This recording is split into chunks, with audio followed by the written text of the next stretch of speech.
45 minutes, I'll start at that point. So we are live. Darin, good morning to you. Good morning. And good morning to everybody out there. Of course, I'm Bryan Armentrout with the Food Safety Foundation. I'm very pleased today to have with us a special guest, Dr. Darin Detwiler. How are you doing today, Darin? I am doing well. How about you? Not too bad either. So it's interesting here in Colorado. It's a little drizzly. It's 37 degrees, and there's a major snowstorm on the way, which I believe starts sometime tonight.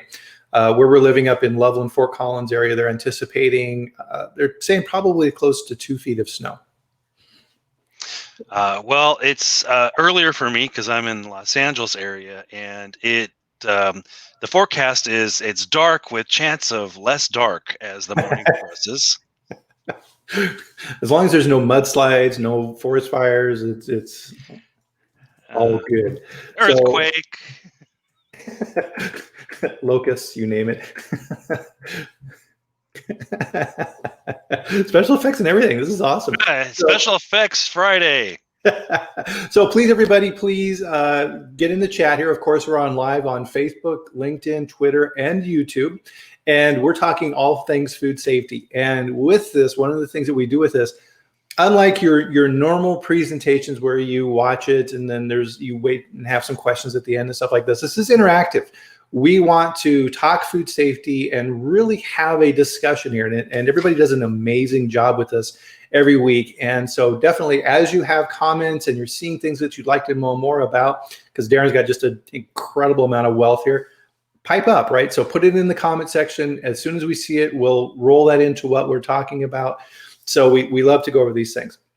Now, one of the traditions that we've started here on the Food Safety Chat Show, Darin, Jill, good morning, my friend, is our morning drink. So for everybody who's watching this, please get your favorite beverage. I've got, of course, my trusty coffee. Darin's got his water. He says it's water, but it's 7 in the morning out there, so I'm going to believe him. So enjoy, everybody. A few shows ago, we had a very interesting discussion around caffeine with Danielle from Green Eyed Guide. Interesting how caffeine, it's kind of in this no man's regulatory zone and how those laws develop. Very interesting on that side. So we're going to dive right in here, Darin, because we got an absolute ton of stuff to go over. And we're trying something new here today. We're going to do a screen share, and Darin has some slides, which are awesome. So fingers crossed. Hey. Hey. Right. It works. There we go. So morning, Raphael. Good to see you, my friend. So let's dive in, Darin. It's all yours. Sure. Well, I had an interesting conversation with someone lately who was trying to figure out who I am. Because I have this consulting group, I speak, I write, I have a column, I work with media, I teach as a professor at Northeastern University, and we got into this idea of to use his expression, what's your cheesecake? Right? The idea that the Cheesecake Factory, they're known for their cheesecake, even though they have all these other things. This whole notion of what's that one thing that you're kind of known for? And I said, well, even though I have all these different hats, and there's even other hats, I don't need to bring in this conversation. But if you were to boil it down to the one kind of thread is communication. I communicate different things to different audiences, obviously, but in terms of this capacity, this idea of how do we support the bigger true burden of disease, the bigger advocacy side, understanding the story behind the data, behind the numbers, behind the policy, and that kind of a thing. So communication has been something that has been part of my life for about 28 years with this look at food safety, and I think that it's something that would be interesting to talk about. And because I am a professor and I've been a high school and middle school teacher as well, I thought I would do kind of a very brief media and communicating food safety 101 for us this morning. Awesome. Perfect topic. Man, we were talking about this offline a little bit, right? It's all these different bubbles of communication we have out there now, because in the past, our ability to get information was really limited. And now it comes from everywhere, which is both good and bad. So. Sure. Well, And if we look back at, let me see, what am I doing? I have to go. There we go. Yeah, all right. If we look at early media, you looked at your political cartoons that were in the newspaper of the day, and because there was, the newspapers were the big way that that ideas were communicated, and you had not only people who couldn't read, or they could read but not read English. These kind of political cartoons. Here you see two examples. The idea of looking at the beef trust and all the things that we are worried about with beef. And this is from 1906. As you can imagine, both of these are from 1906. On the right, the idea of Packingtown, and look at the kind of ghostly, devilish look of this almost like the mayor of Packingtown, and worried about how pure our meat products are. What goes into, it's hard to see, but on the pushing before it goes into the tube, the Mhm. system, if you will, it's debris and dirt and who knows what's in there. And then all of a sudden it comes up beautifully packaged. So there was this concern, looking at how do we know what's going on, kind of a scenario. And obviously this concern came out through a series of articles called The Jungle. And those articles turned into a book by Upton Sinclair in 1906. But what I want to focus on here is the idea of that year, the London Daily Times literature review, the literary supplement, talked about this book and talked about how it's less than horror. It's with nothing less than horror that we learn it to be true. The Mhm. things described by Mr. Sinclair happened yesterday, are happening today, and will happen tomorrow and the next day until some Hercules comes to cleanse the filthy stable. Mhm. It literally talks about this book as being unfit for women and people to be able to read, that it's so disgusting, that how dare someone write this stuff, and that if this is a work of fiction, how dare he. But it's not a work of fiction. Mhm. That's why this person doing a literature review had to make this statement. And we look at it in terms of the political impact here. This meat scandal, as characterized by this political cartoon, Teddy Roosevelt was shocked by this, and put his own team of investigators to investigate Packingtown in Chicago. And literally, there's, if you can look at Library of Congress, there's a series of letters, direct communication between President Roosevelt and Upton Sinclair, trying to describe what was going on, and how to see this work. Um, so obviously we have the Pure Food and Drug Act and the Meat Inspection Act of 1906, and there were some changes with the FDA in 1938, but we relatively didn't talk about food safety until 1993 Mhm. with the Jack in the Box E. coli outbreak. And I talk about this a great deal in my book, Food Safety: Past, Present, and Predictions. And it's not just about, again, the history and the dates and places and the economics and the politics, that kind of thing. I talk about it because of the four children, the four toddlers that died. The last one was my son Riley, who was 16 months old. And I had been in the Navy just before this. I was a nuclear engineer. And when you're 24 years old and you're a nuclear engineer, you think two things. One is you know a lot, and you've experienced a lot in the Navy, and you're 24, so you're immortal. But learning about E. coli on my son's deathbed was not an experience that I ever wanted any other parent, to learn about. And I had made the assumption back then that either science and technology or policy would change this, and we wouldn't have to have these food safety outbreaks. I mean, look at how things changed after 1906. You were talking about it for a long time.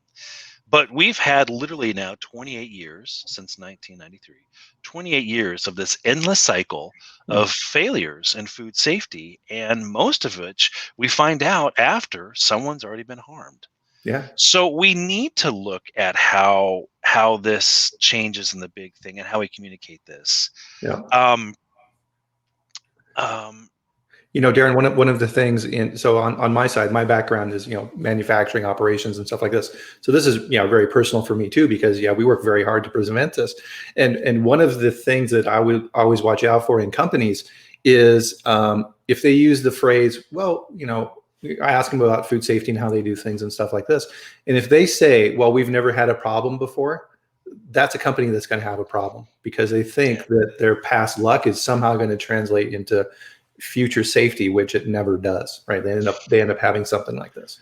Well, and if you look at some of these major cases, these major landmark cases, I remember when I was doing work as a stakeholder advisory member person with the USDA and FDA and CDC, for instance, when there was an issue with caramel apples around Christmas time one year, Yeah. that threw people off. When there was a problem with bottled water, that threw people off. When there was the listeria in ice cream, that threw people off. The romaine lettuce threw people off. The Yeah. peanuts, even Peanut Corporation of America, Stuart Parnell saying, well, we've never had these problems before. It's like, you just had Peter Pan peanut butter issue within the last 2 years before that outbreak. So it's always interesting when you hear these. We don't have these problems. Chipotle, we've never had these problems before. No, look at Jimmy John's. How many times a year, like every other year, they had an outbreak tied to Sprouts, and they Yeah. treated every single incident as if it was the first time, that this took place. And so there's never the ability to say, this has never happened to us before, it'll never happen to us going forward. Yeah. Um, I mean, even with 1993, the idea of this being associated with hamburgers, which not only is very commonplace, but realize that hamburgers and beef is part of. There was that commercial. Beef, it's what's for dinner, and how American, and how the manly culture, the masculinity, the American masculinity was tied up with beef, and so it was not just like a jolt to the industry, any one company, or any one sector of the restaurant industry, but even this idea of, we have to rethink our assumptions that we make as consumers in terms of what is American, what is manly, what is simple or safe, um, and just food in general. We hadn't, before 1993, it had been a long time since we had really talked about how fragile our food safety system is. And yet food is the one thing that connects everyone. It's a Yeah. part of our fabric. Our coming of age is tied to food. And so it was a big wake-up call. Oh, no, absolutely. Yeah. Raphael, good morning, by the way. Raphael had a comment for us here. So he's saying that he saw from me a post where I was saying there was a big proportion of bacterial contamination that has no explanation. He heard this week that if cattle was eating greens instead of corn, that it would be healthier, thereby for us as well, and added that corn as fodder is a very good base to develop bacteria in meat. I was not expecting such an idea. How much of truth does this have? I think real question for professional experts. Yeah, that's true. I mean, there's a I think a lot of the advertising and things like that will kind of push these ideas that what the food eats, right, what our food is eating has an impact on us as well, right? Organic and things like this and that. But that's an interesting question. What do you think, Darin? Well, we know that there's more to the story, because we also know that geography is having a significant role. If you look at leafy greens right now, the proximity of cattle lots and feeding lots, and is feces getting into the soil, or is it into the water systems, is also an issue. This also brings up an idea or a thought for me. I recently saw, I don't know if anyone else has seen these. There's a new series of Ford commercials for new models of Ford vehicles. And I don't have anything against Ford, but what I thought was interesting was, look at the ideas that they're communicating, how their plants are using solar power, their construction facilities are using solar power, and they're having green roofs where there's grass and whatever on the roof, and how they're being environmentally and carbon emissions and all that kind of stuff, and diversity and the youth of tomorrow and all that kind of stuff and those are great ideas. But when we look at the idea of vehicle safety, there's no talk about how they're making the vehicles safer. Mhm. So the same thing kind of applies, and we're actually going to talk about that in terms of food. We've seen the restaurants that talk about, for instance, um, Chipotle at the time of the outbreaks. Right before that, it was food with integrity. Mhm. Right? Back with Jack in the Box, 1993, it was the Monster Burger. It's so scary. Um, that didn't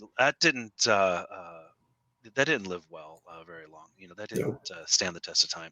So we have to, and you and I were talking, Bryan, about marketing and the idea that sometimes there's what consumers want to learn and have validation for, Mhm. and then there's what is the biggest trend, or what's sexy to promote, and sometimes those don't align. Right. you know there's Well, nothing wrong with environmentalism, yeah. but I think that more people want to know about how safe their car is than how environmentally it's produced. Very good point. I think part of the challenge we have in food safety is that it's just assumed, right? That you go to the store and you buy it and it's always going to be safe. And you can leave it sitting in the hot sun in the back of your seat for 6 hours while you run errands and it's going to be safe. And that trust, is very strong in the US relative to the food supply.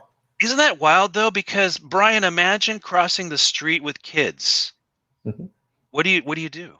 Yeah, Little exactly. You kids, are you hold hands, you look both ways, you go in the crosswalk, you look for the lights, because you got to assume that crossing the street is not safe. And yet we assume that the food we put in our mouths and on our plates for our family a couple times a day is inherently safe. absolutely. We talk about stranger danger. We talk about internet safety. There are a lot of things we talk about where the underlying assumption is we can't assume that it's safe. Yeah. Yet, with food and beverage, it's completely flipped. Yeah, exactly. You know what's funny though, too, Darin, is that the second we travel out of the country, right, we go on vacation to Mexico or things like that, that vigilance switch goes back on, doesn't it? Yeah. Well, we've had a phrase in America for the longest time, for almost 3 decades that I know of, at least. We have the safest food supply in the world. I hear it over and over again. It's a politician or policymakers go to the first yellow sticky they bring up on any conversation is we have the safest food supply in the world, and that may be true. But the thing is that when we have this assumption that it's a safe, we don't have to think about it. It's kind of like we need to have that asterisk on there that says, but we can always try to be better. Mhm. I'm sure every single sports team who just wins a major championship says, "Hey, we just won the title." Okay, but that alone won't carry us through the next season. Right. We have to work at it. We don't think about that in terms of food. Our victories of the past can carry us, but our failures of the past cannot be ignored. Yeah. Good point. I love that. That's a good one. Um, so in terms of communicating, there's a lot of this is just from 1993 coverage. A lot of coverage of at that time, which was new for the media. I come to find out years later, and I'm going to talk about why this caused a problem. But as we look at this, one of the things I talk about in my book is the difference between national papers and state and local paper coverage. So these are covered. This is from the same period of time, talking about Jack in the Box E. coli outbreak. These Mhm. are the bigger the word you see is the more times that this word appeared in the headline of an article in, again, either national papers or state and local papers. And you'll start to see a difference here. If you were to learn in 1993 about E. coli from a national newspaper, you get the Jack in the Box, the company, it's a meat, it's tainted, science, the president, bacteria, and that's one picture. But Yeah. if you flip that script in terms of looking at the state and local papers, all of a sudden, here you have the word E. coli were used, whereas the national papers never used the word E. coli. Interesting. You had a focus on community, on family, on victims, on children, on naming actual victims. And I found another piece in a work from 1995 that pointed out that my son's name was the first time in America media that a victim's name was used in a major national newspaper. Wow. So this was right after my son died, and there had been this growth. So I'm not saying here that there's a problem with journalists. What I am saying, though, is that we have to look at the fact that a national coverage in 1993 focused on one side of the story, Hmm. whereas state and local papers chose to focus on a different side. And if we look at this idea of when you're trying to impact people's behavior, which of these would have hit the emotions, or been a message that was communicated straight to the heart of those who need to change their actions or thinking in terms of making a decision driven, or a data driven decision, or whatever you want to call it, to do something different. Right. um, Well, you know, what's interesting on that slide too, Darin, is that as you were talking, I was kind of going back and forth like a ping pong ball between the two, how very little overlap there is in words. Very little. yeah, very little. I think Clinton is an overlap, and I saw parents. Yeah, very yeah, few. Very few. yeah. But you look, again, you look at inspectors, CDC, cattle, carcass. You look at how on the very kind of like at 10, 11 o'clock on the left side, the national paper, you'll see Uh-huh. death and boy, Mm, very small. yeah. There's a difference between saying there's a death, there is a boy, referring to my son. And on the other side, now you've got his name, you got victim, you've got toddler, daycare, community. There's a lot of words that I think are going to make a big. There's even the word fear came up. Um, a lot more information that I think that the quote unquote average reader would find that they could connect with, No, I agree. in seeing that. Interesting. Um, um, but if we look at journalism, right? We know over the last 4 years, the idea of liberal versus conservative bias in media really can impact the not only the quality and what is covered, but how something is covered or how often something is covered. And it's nothing new. It's just that it Right. was one of those things that was very much highlighted over the last 4, 5, 6 years.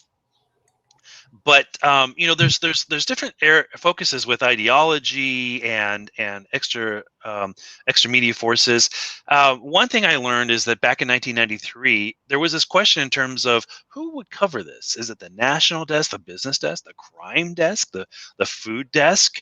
And of course they have different focuses, different skills. um, we've also seen over the last 28 years how many newspapers have shifted, because of economics in the world. They're no longer in print, or they're smaller, or they've been consolidated, or if they've just left Yeah. the field. And one of the startling things I learned is that whereas there had been a growth after 1993 in journalists, investigative reporters who specialized in food safety, food policy, things of that nature, there are only about 4 or 5 today Really. in the United States that's their only job, their only beat. There are extremely few, including award-winning journalists in food that have made significant impacts in food safety and food policy. And one day, the newspaper just says that their priorities have changed, and you have to understand the economics of it, and now they're out of a job, Yeah. kind of a scenario. Um, so, you know, while this was a major change in 1993, we can see that it is something that has definitely changed today. Mhm. Um, One last piece I want to throw in there is um, this is an article that I wrote in 1994, not even a year after my son's death. And this is from the New York Times. I was actually working with TV producers, big network producers, even went to Hollywood, where I was to learn that there was a lot of interest in turning this into a TV movie, but that their take on it was that there wasn't enough sex and violence to appeal to the modern media, the modern audiences at the time. Wow. And they had proposed a series of changes that would make our story, my son's story about his death, more palatable. One was that he wasn't going to die, that he lived through this. And believe me, I wish that I could easily, as they could, rewrite history. Yeah. Another one was that I was not in the picture, that it was a single mom story, that that's what audiences would want. And to help it better, that Riley's mom would be so angered that she would go into a restaurant with a gun and shoot it up over the anger of the loss of her child. Or if I was in the picture, that I was at one point in the picture, but I would turn to drugs to deal with the grief. And so this is not only verified by the New York Times that networks had these conversations, but this is how they decided to depict it in this 1994 article that I wrote for them. Wow. So, other than the fact that there was a parent with a child who suffered a huge tragedy, nothing else, right? So it's complete fiction. Wow. Yeah, because that's not what the audiences would want to watch. And believe me, I don't think anyone wants to learn these stories. But again, this, what do you hear? The CDC estimates that every year 3,000 Americans become, or was it 48 million are sick, 128 are hospitalized, and 3,000 die. That number hasn't changed. Mhm. It's the same number. And yet, how does the media spin a story like this? And okay, let's take into other examples. When we had the Bluebell ice cream recall, you had Ted Cruz doing media photo ops with the wonderful people there, and all this kind of, you can't take this from my dead hands, and that kind of stuff. And that's great. I mean, that's great. I mean, I'm sure they're doing a lot of work and trying to rectify this, but it is one version of a story. There were so many stories. I didn't bring it up here in this conversation. There's so many stories about how great it is that that Chipotle was able to economic recovery, and Jack in the Box back then, their economic recovery, how great it was for that. I recently saw a story about Chipotle that's talking about how they're going to change their executive bonuses to focus on environmentalism and diversity. How nice. I'd like to see that it focuses on food safety. Yeah. But one of the things in the article was how, and this being said after incredible gains, over the last few quarters. Well, of course, there's been incredible gains over the last few quarters because it had incredible lows for a number of years after their outbreaks started in 2015. So, you know, was this journalist unaware of what happened in 2015 through 2018 and unaware of the stock market value dropping out and dropping again and again, and that it took 15 quarters of trading on the New York Stock Exchange for it to finally come back to its real value? Or are they looking at that last bit and go, look at its the meteoric growth of its value? They must be doing something right. Again, it's that media bias. It's that whose desk is writing this, and who are these journalists that are working on this, is something that we have to be aware of. Right. Well, and Darren, I think you bring up a very good point here that, something that we constantly fight in industry and manufacturing, all these type of things, is that taking care of these things and making sure we have good food safety and investing in the company, these things is an expense, right? But as Chipotle clearly demonstrates, right, if you don't do these things, this costs you billions of dollars to your shareholders. There's a number out there that it's, on average, when you look at different industries, the cost of compliance versus the cost of non-compliance. Yeah. The cost of non-compliance is on average about 17 times the cost of compliance. Mm-hmm. So if you're saying, I'm struggling to kind of justify $2 million to replace my food facilities floor surfaces because it's impossible to take, to test everywhere and to get adequate testing. Well, it may be impossible to justify $2 million, but imagine how impossible it would be to justify 17 times that amount. about. And you're doing this when there are liabilities and media, consumer awareness of the fact that you didn't invest into that before it was a problem. Exactly. The average cost of a recall, just direct costs, $30 million. Yeah, yeah. Whereas, how much would have been cost? If it cost 1.2 million to have prevented those, to have identified and decided to not put something into commerce, Hmm. not Well, not to ship it. that's an interesting point from a marketing side. I'd like to hear your take on this. Is maybe they're just afraid to put that messaging out there because, hey, here at XYZ company, we're investing more in food safety. I would imagine their fear then, Darin, would be, well, why are you investing in food safety? Weren't you safe before? Right? Type thing. Well, and think about it. That Ford Motor thing, we're investing into environmentalism and lowering our carbon emission and this kind of stuff. Those are positive messages. If Ford was to come out and say, Apologies. if Ford was to come out and say, hey, we want you to know that we're investing a lot more into making our cars safer, it begs the question, well, wait, it wasn't safe? Exactly. And no one in marketing wants to have that conversation.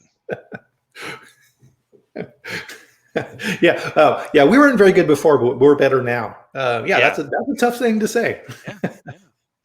Yeah.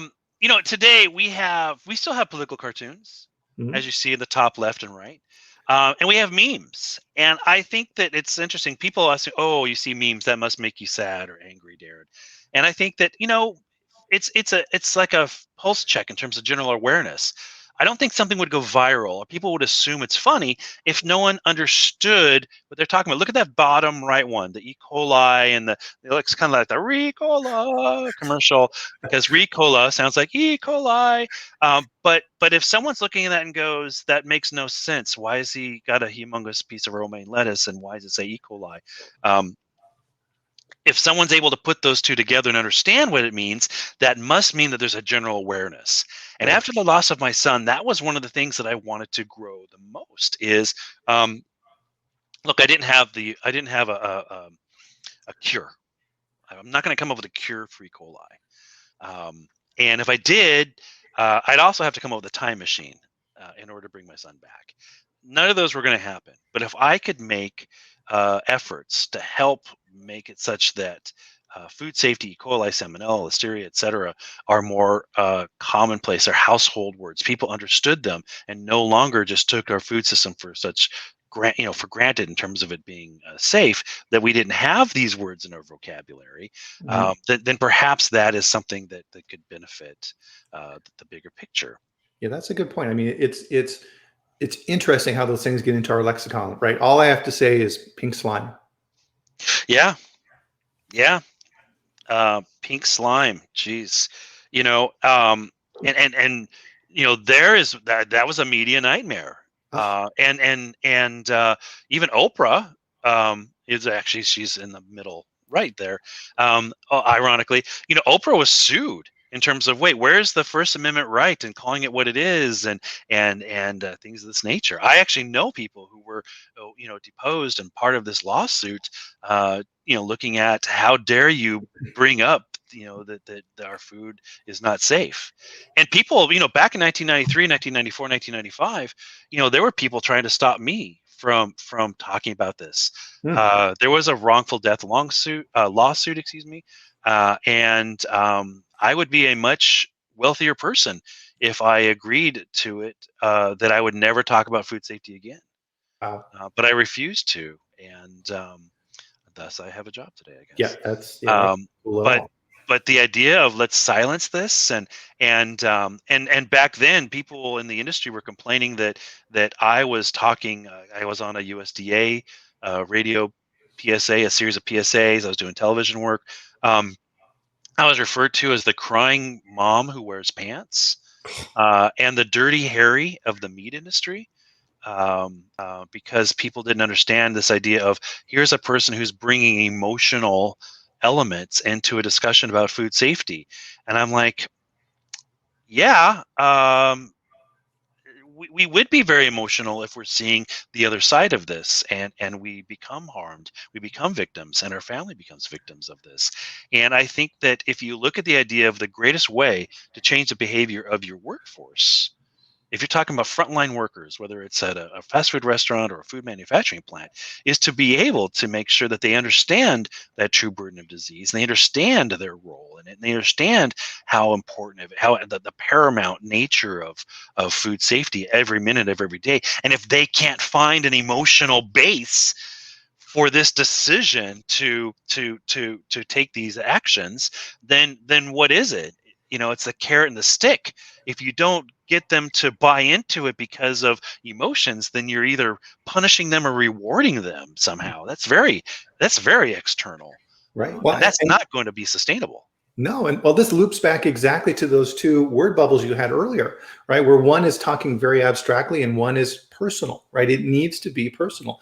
One of the things Darin and I used to do when I would do food safety training in my manufacturing facilities is I would talk with the workers, and we'd have food out and things like this, and say, you trust this food on this table. You don't know where it came from, but you trust it. The food that we're making in this plant, if you can't take it off the line and take it home and feed it to your family, don't make it. Yeah. And if that's the case, tell me. Yeah, Right? I remember doing a training like that in San Francisco area, and an employee was saying that he felt guilty over saying that the reason why he thinks food safety is important is because he doesn't want to get sick himself. And it's Mhm. like, but it's not like sports where you're either a fan or you're an athlete. Even if you work in the food industry at any level, from the bottom of the totem pole to the top of the totem pole, you're still a consumer. We still have families at home, that we put food on their plates, and it still affects us. Yeah. Um, um, with modern media, and your Food Safety Foundation website's a good example of this. There are many ways in which social media is being used today, whether it is support groups, places for information, advocacy groups, even Washington State Department of Health, for instance, trying to directly tweet out to people about a concern. The Canadian Food Inspection Agency communicating. There are so many ways in which social media is being used to support people in the industry and to support consumers.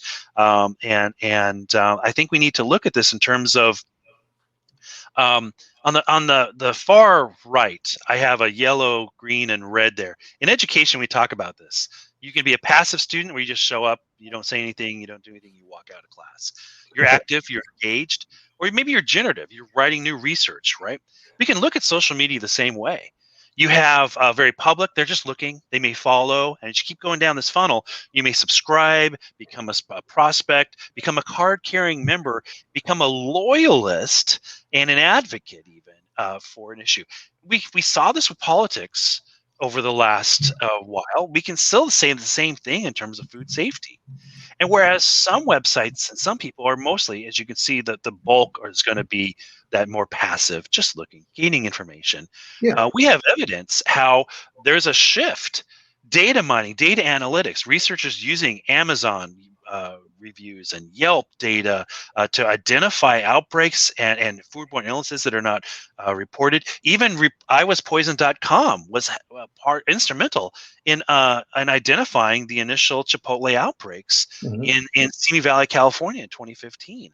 And in these cases, here's where you definitely have people in crowdsourcing. They're contributing. They're being part of this information that's helping us and making this shift where it used to be that the major shift in terms of time after an incident when companies would make changes, most changes would take place when there's changes in legislation or litigation.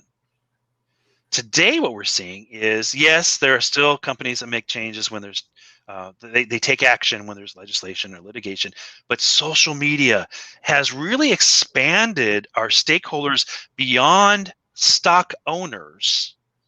Stakeholders today much more encompasses our consumers and plays a significant role in when companies are going to take significant changes based on an incident or crisis after there has been public attention. And the Yeah. sooner we do that, not only do we have more options, but we have less liabilities. when we're doing that. And I'm sure that you see that from your perspective as well. Oh, absolutely, absolutely. And I mean, I dare you to go on Facebook and not find a page for a major food company where they're interacting on an instantaneous standpoint with their consumers. No, very much so. I mean, it's literally there are jobs created because of this. So they realize I literally you were familiar with TikTok. Yeah. Um, I last Sunday popped into a store with my wife because I thought it looked kind of interesting, and I had seen a TikTok video about it the day before and shared it with my wife and said, "Hey, we should go check this out." It had like this back lot of props and signs and stuff from stores, and I went in there, and literally the owner of the store, the 70-year-old guy, was talking to this 22-year-old girl who's the one who made the TikTok video. I'm like, this is crazy.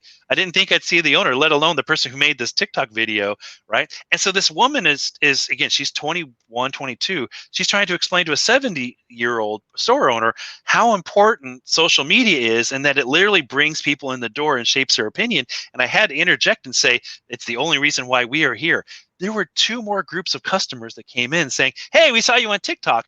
I could see the lights going on for the 70-year-old in terms of I have to rethink social media, kind of thing, because this is forming people's opinion. This is educating the very people that we're going to depend on for our business, because if we don't have them, we don't have a business. Yep, it's a double-edged sword, right? It can be extremely positive and promote your business, or man, yeah, in this example here, if you mess up, Yeah. you're going to find out about it right away. Yeah. So kind of in conclusion, and I know we probably have some questions and stuff like that. I think there's a lot of steps we can look at in terms of strengthening how we look at social media. Make sure we have clear and complete details, because facts matters, science matters, clarity, and of course we talk about this a lot recently. Transparency can save lives. Mm. We need to appeal to multiple story frames, not just the economic side of the story or the ethical side of the story, but even that family and community side of the story. We need to build media partners and followers and subscribers. And we could even use this as an opportunity, which one of the things I've been doing over the last 28 years is to include and even train journalists and social media voices in terms of, you understand what FSMA is and is not. FSMA doesn't have anything to do with beef, or the USDA doesn't have anything to do with that. We need to be persistent beyond television and print journalism. And we need to be aware of timelines and deadlines for getting stories out. Even with conferences, I hear a lot of people say, "Oh, I heard about this conference next month. I'm going to see if I can be a speaker there." And I think, oh no, oh no. Start looking, right, like if I'm having this conversation today, you need to start looking for 2023, because usually they're already, a year and a half before the conference sending out requests for speaker proposals, and they're trying to solidify their agenda, their conference book, probably at 9 months, if not more likely a year before the event. So don't go thinking you can just hop on the stage next month. You need to understand that timeline. And finally, engaging the public via, multiple platforms. It's not just the web page. It's not just Twitter, even TikTok, like I was mentioning, Facebook and LinkedIn, because there's no guarantee that any one of those platforms is going to work. We have to understand that these all have different, elements, aspects, ways in which people interact, and that if we're going to truly do that, then that's how we're going to address this idea. Like Mr. Sinclair said, some Hercules comes to cleanse the filthy stable. These things are going to happen yesterday, today, tomorrow, and the next day, until some Hercules. Well, in this world of DC and Marvel superheroes, there's not a Hercules. Perhaps if we look at Herculean effort, it's an enormous amount of work, strength, and courage that goes behind this. And I believe that how we communicate and how we engage with these communication platforms, they can help us in terms of the work and the strength. But we still have to find that courage in each and every one of us to be able to do this work, and to be able to not only advocate and educate, but to inspire and lead our next generation and our current generation of food safety heroes. Right. Absolutely. Well said. This is fantastic, Darin. I'm so excited that I was able to get you on and talk about this. And right now, I mean, we're demonstrating through this a new platform that's out there to talk about food safety, right? We're live streaming. This is a few months old, right? So I started this back in October. It's not many people are out there doing these, and being able to talk directly with people and answer their questions in real time around food safety to anybody who wants to see this is huge. Well, and if you think about it too, there's a lot of concern in terms of, are the people up here, are the executives getting these messages, and are the frontline workers, are the people that are, their first job, they're 17, 18 years old, they're extremely important. They may be the last line of defense, Yeah. in their food handling. And if they don't have, if the newest employees, the 17-year-olds, don't understand how important this is and how real this is, and that there's a history behind this, then they're not going to think that it's important in their job. And one of the things that people within industry have brought me in to help them with is the idea of, we never had to teach these people how to wash their hands or tell them that washing their hands is important. And now we struggle to tell people and to keep people focusing on hand washing. Why is that? Well, because we don't think it's important in our own home sometimes, so why would it be important in a workplace? If we make sure that food safety, understanding the true burden of disease, we communicate it better, that this is not just something that is back in 1993 or back with this company or back with this product, that this can happen to anyone anywhere, that some consumers are more vulnerable than others. We all can become sick, but it's the very young, the very elderly, those who are pregnant or dealing with some underlying immune system compromise that are most likely to be hospitalized and die. Yeah. And perhaps the pandemic has really benefited this idea of vulnerability and public health communication and public health activities and actions that we can take to help make sure that other people are safe. Not that I want to try to turn COVID-19 and the pandemic, minimize it or turn it into a positive, but I do hope that if we can say, is there any purpose or anything we can take constructively from it? I do hope that how we behave in terms of public health and how we communicate public health is something that we've been able to focus on over the past year. Exactly. Well, and part of what I'm doing with the Food Safety Foundation is what you're doing as well, which is breaking down these barriers around food safety and making it clear for companies that they understand that this is not a point of competition for you, right? Kellogg's, Nestle, Keurig Dr. Pepper, whoever, it doesn't matter.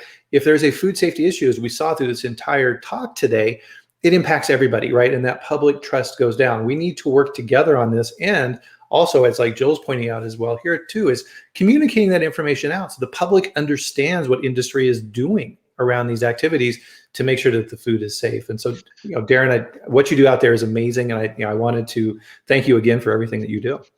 Well, thank you very much. And I hope that this provides some kind of an insight that someone's able to build upon and help, continue their Herculean efforts to prevent another parent from living with a chair forever empty at their family table. Yep, absolutely. And our whole topic of conversation and communicating this is exactly what we're doing right now. And if you need some additional information from Darin, you see here on the slide here, we have his contact information. So his website, so herculeaneffort.net, and our herculeaneffort@gmail.com. Best way to get a hold of you? That's great. Thank you very much. Oh, you're welcome. Thanks again, Darin. I hope you enjoy your weekend. And I'm going to be shoveling a lot of snow here, so wish me luck. Excellent. Well, you stay safe, and everyone in their audience, please stay safe as well. Absolutely. Thanks a lot. Thank you. Bye.